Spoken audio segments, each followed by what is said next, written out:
Here now to discuss this disgusting and misguided and misinformed youth taking over the streets and college campuses in our nation as it pertains to the Israeli and Palestinian conflict. I want to welcome back to the program Turning Point USA contributor, Morgan McMichael. Morgan, you and the Charlie Kirk Brigade, I love Turning Point, right? Because you guys go out there, you're on the college campuses, you're trying to get through to these kids, and they just don't seem to get it. And then we have this horrific attack Saturday before last, and all of a sudden this country has exploded into a bunch of either, I'm going to get in trouble for this one, a bunch of Jew-hating little entitled snot-ass pricks on college campuses. I'm sick of this.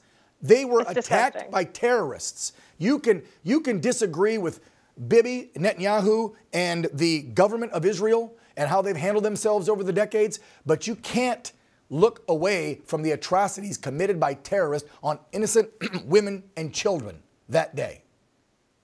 No. My question for every single college student out there that has this pro-Palestinian approach is, why don't you go over there and fight with the terrorists then and admit that you are indeed a domestic terrorist? Because call a spade, that is exactly what these college students are. They have the freedom, of course, to march and be anti-Semitic on their college campuses, but God forbid a conservative comes out and talks about Israel or comes and talks about freedom in America, and free speech has died, as you saw in Harvard University.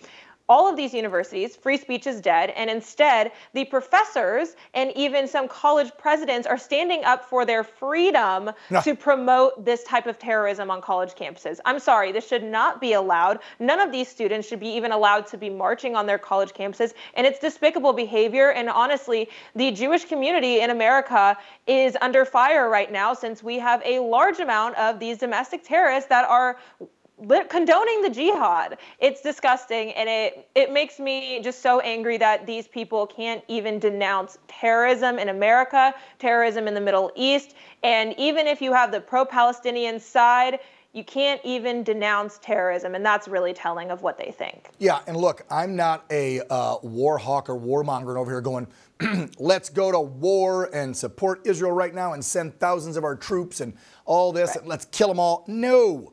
And that's one thing that's upsetting me about our side. And when I say our side, I mean some conservatives, some Republicans, some that are so quick to say, let's go to war. You can support the Israeli people and Jewish folks around this globe and what's happening to them and how they're being persecuted and killed and talked about, and not support a war, right? You don't have to say, let's put boots on the ground. We're diplomatically saying we support Israel. Troops. Right, and Biden sending over 2,000 troops over to Israel, and I don't think the United States should be involved in that right now at where it's at. I think the IDF is strong enough to take on Hamas as they are, and I think it's too early for the U.S. to really be going over there, and I don't think we need to be involved in this war. I don't want to be a warmonger, but also the reality is look at how many Muslim, Islam-controlled countries surround Israel. Right. Israel is the one actual free country in the entire Middle East. So why don't they go to another country? It makes no sense to me on what these American college students, they're super entitled. And again, why don't you go over there then? Because I guarantee if any of those Queers for Palestine or any of these super progressive liberal college students were to step foot in that country and try and go into Gaza, they would be shot on sight. Yeah, or beheaded, let's be real. You were talking about these disgusting professors and faculty that run these liberal-ass universities. Look at this one from Stanford. They suspended this guy who was a constant lecturer there after he literally shamed Jewish students by making them stand up, say they were Jewish, and then he put them over in the corner like they were the bad kids. I mean, this is the kind of stuff that, let's just go back to segregation in this country. People would have been throwing their arms up if this would happen today in 2023, if a white professor said, all you black folk get up and stand in the corner, all you Hispanic folk get up. A guy got up and said, all you Jews get in the corner, and then said they're the oppressors and stood up for Palestine, and kids in the classroom that were pro-Palestine were cheering him on. This is disgusting. Despicable.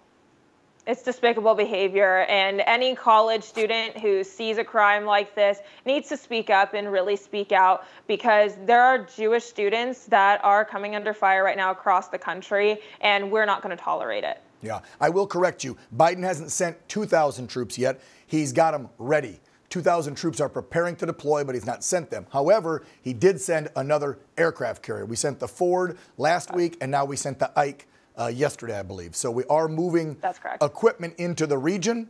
They say right now it's only for image, right, to show the force, but not put boots on the ground. I hope it stays that way. I agree with you. Israel can handle this all by themselves, and we've got enough stuff here at home to fix. Morgan McMichael, Turning Point USA contributor. Love what you guys are doing on college campuses. Please keep it up, because if we don't unbrainwash these kids, I am so worried about the future of our nation. We're trying. We are trying every single day to unbrainwash every single one of these liberal college students. Thank you, Morgan. So much. Appreciate it.